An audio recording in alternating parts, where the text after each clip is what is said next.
This is the plaintiff, Wade Barnett. He says the defendant was a friend, so he sold him a truck and they agreed he would pay it off. Well, the guy paid off 50% of the cost. He still owes him $500. He has every excuse in the book as to why he hasn't paid, and he's had it. He's suing him here and now for the remaining money he's most definitely owed. This is the defendant, Roger Cole.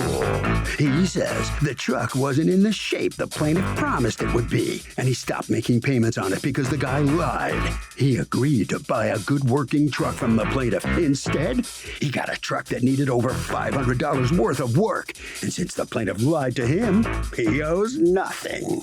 He's accused of stiffing a friend. All parties, please use your ratings. Welcome back to the People's Court. Next case on the docket, the plaintiff sold the defendant a truck and got stiffed. But the defendant says the plaintiff lied about the condition of the truck, so he stopped paying. It's the case of I can't keep on trucking. Okay, Mr. Barrett, you are suing Mr. Cole to finish paying you what he agreed to pay you for a car you sold him. How do you two know each other? We live in the same city. And you and your wife were friends with him? Yes. How long had you, like what kind of friends? You just knew each other or you would actually go out? More than acquaintances. We had gotten together and mingled a few times just over the years. He's done some work for me and we've worked together in the past. Okay, We're so friends. you had a car that you were selling for $1,000? That I did sell for $1,000, yes. And it was what type of car? SUV, Chevy Blazer. What year? It's 2004. Okay, and he agreed to buy it. Did he sign something? He did. Okay, may I see what he signed? Certainly.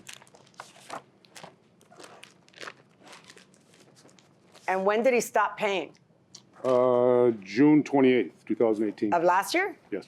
What took you so long? I had to give a little leeway. Okay, so what's going on? Well, when I purchased the vehicle, I noticed it needed a bunch of work. I have a list of stuff I did do it. I have some receipts, not all receipts, but I have a receipt for a fuel pump, and I have a list of things I had to do to the vehicle so it would run properly. So? I'm sorry? So what? Would you sell your car or truck used to a friend? No, Why? I don't trust friends that well. Really? No.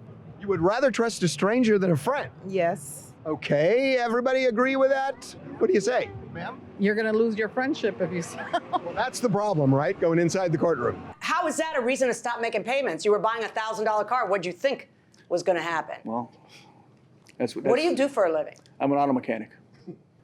That's the first. Did that just happen? I think it did. That might be the first. There we go. Oh, let me hold on to that feeling. Let me see if I have this straight. I have people all the time who say, the plaintiff lied to me. Are you one of those people? He told me it was in good condition. He did tell me it was in good condition. So I don't want to keep paying what I agreed to keep paying because the plaintiff lied to me and said it was in good condition. Have I got your defense down? Correct.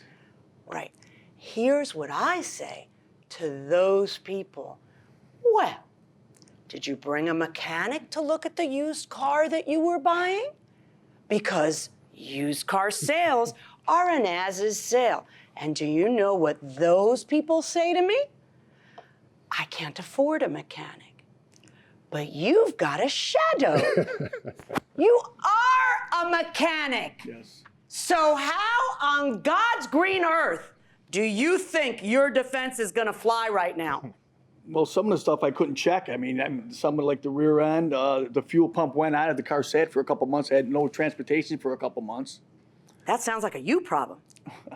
What do you think? If this guy wasn't your friend, if he was a stranger, do you think for a second that you could go back to him and say, hey, I had to spend a bunch of money, so now I'd like you to give me $500 back? No.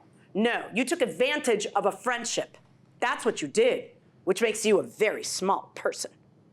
Verdict for the plaintiff, $500 plus your court costs and prejudgment statutory interest since the day he owed it to you back in June. Judge. Well, that was short and sweet. Mr. Cole, what is your excuse? Well, just like they had to put so much work into the vehicle, and I just stopped making payments because of the money I had to put into the vehicle. So. But you signed the agreement. Yeah, I know. But you're a mechanic. Right. This is unreal. I mean, seriously, you caught the judge, really. Yeah. She's never heard this before, you know. Right.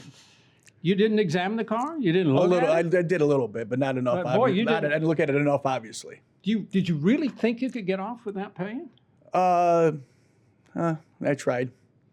Didn't work, did No, it? I did not. I feel sorry for you, sir. Okay, goodbye. Hope you learn from this. Mr. Barnett, are you still friends with him? I guess Yeah, not. You are? I would maintain a friendship. I have no animosity towards the guy. Yeah. Yeah, we felt as though he was giving us the middle finger, so we just kind of gave it back to him. And he had every opportunity to look at the car, right? He did. He's a good mechanic. I don't know. It's really crazy. We all make Okay. mistakes, yeah. Well, good. That's about the quickest case I've seen in the People's Court. Yeah, You know, I hope quickest. she's all right with that. I think she is. She'll remember this one. Thank you very much. Thank you very much, All Doug. righty. Harvey, amazing. What do you think? You know, Doug, sometimes doing business with a friend is more difficult because they feel like they can take advantage because you won't complain.